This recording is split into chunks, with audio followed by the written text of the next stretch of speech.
Welcome to Urban Mysteries, where we delve into the most intriguing and unsettling stories from our cities. March, 1998. A 23-year-old woman goes on a cruise with her family. She laughs, she dances, she takes photos. She goes to sleep in her cabin, and by morning, she's gone. No splash, no scream, no goodbye, just vanished. And years later, people start claiming they've seen her in brothels, in the Caribbean, calling for help. This is not just a missing persons case. This is a mystery on international waters. This is the story of Amy Lynn Bradley, and this is Urban Mysteries. Scene 1. The Trip.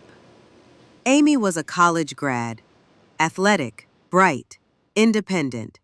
She was also a strong swimmer and a former lifeguard. On March 21, 1998, she and her parents, Ron and Iva, and her brother Brad boarded Royal Caribbean's Rhapsody of the Seas. The cruise would travel from Puerto Rico to Aruba and Curacao. The first few days were normal. Amy was smiling, enjoying the sun, even hanging out with the ship's band. There are photos of her posing with one of the musicians. She danced, laughed, drank like any young woman on vacation. But she also told her family something strange, that she didn't feel comfortable with some of the ship's crew. She said one of the band members, who went by the name Yellow, was giving her weird vibes. She made it clear she didn't want to be alone around him. Scene 2. The Last Night.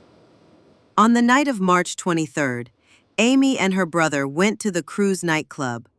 They danced and partied with other guests and some members of the band. Everything seemed fine. Cameras captured Amy alive and well around 3:30 a.m.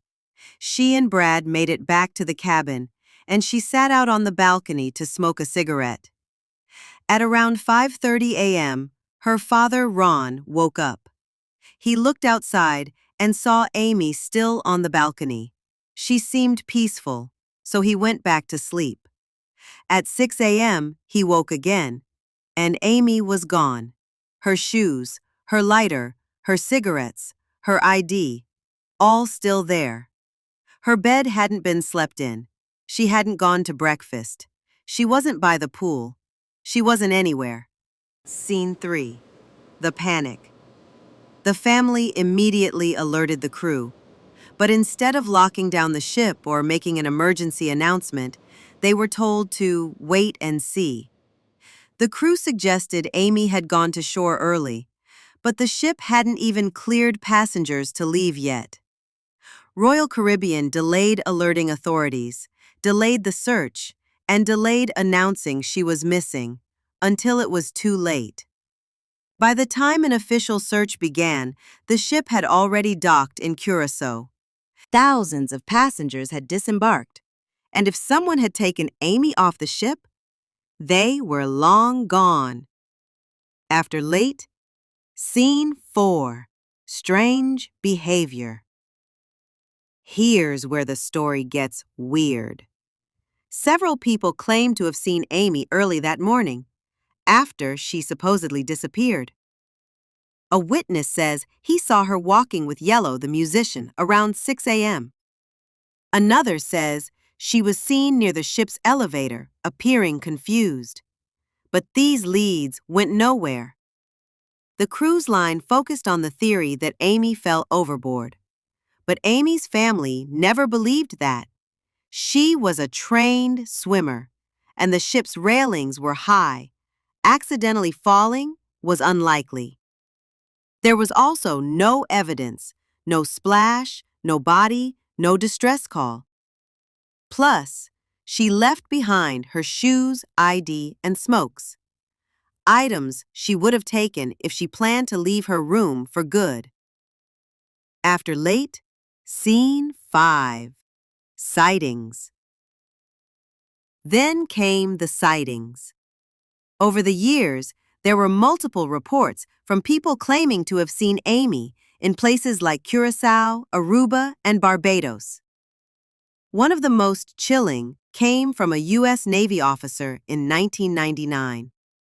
He told investigators he saw a woman in a brothel who grabbed his arm and said, "My name is Amy Bradley. I need help." He said he didn't report it immediately out of fear he'd get in trouble for being in a brothel during a military mission. When he finally did, months later, the brothel had burned down. Nothing could be confirmed. Another sighting came from a Canadian man who said he saw Amy on a Caribbean beach in 2005. She was with two men, but looked terrified. He reported it after seeing her story on TV. He was convinced it was her. Then came the photo. Amy's family received an anonymous email with a photo of a woman nicknamed Jazz on an adult website. She looked exactly like Amy. Same tattoos, same facial structure. The woman in the photo looked older, but the resemblance was chilling. Still, nothing ever came of it. Scene 6. Trafficking theory. This is the theory that won't go away, that Amy Lynn Bradley was abducted and forced into human trafficking. It sounds far-fetched until you break it down. Amy had expressed feeling uncomfortable with the staff. She was possibly being watched, targeted. The cruise was docking in well-known trafficking ports. There were unconfirmed reports that certain cruise ship employees had criminal records and ties to shady organizations. And the cruise line? They lawyered up and distanced themselves immediately. They never took accountability. Vital clues may have been lost forever. And the captain? He downplayed the entire incident, calling it a non-criminal missing person. Scene 8. Families fight. Amy's parents, Ron and Iva, never gave up. They've spent years searching, hiring private investigators, working with the FBI, even appearing on TV shows like Dr. Phil and America's Most Wanted. They raised a reward, first $250,000, then $1 million, for any information leading to Amy's safe return. To this day, they believe she's alive. And they're not alone. Outro. Amy Lynn Bradley didn't just disappear. She was erased, systematically, carelessly, and possibly criminally. So what happened to her? Was she taken off the ship?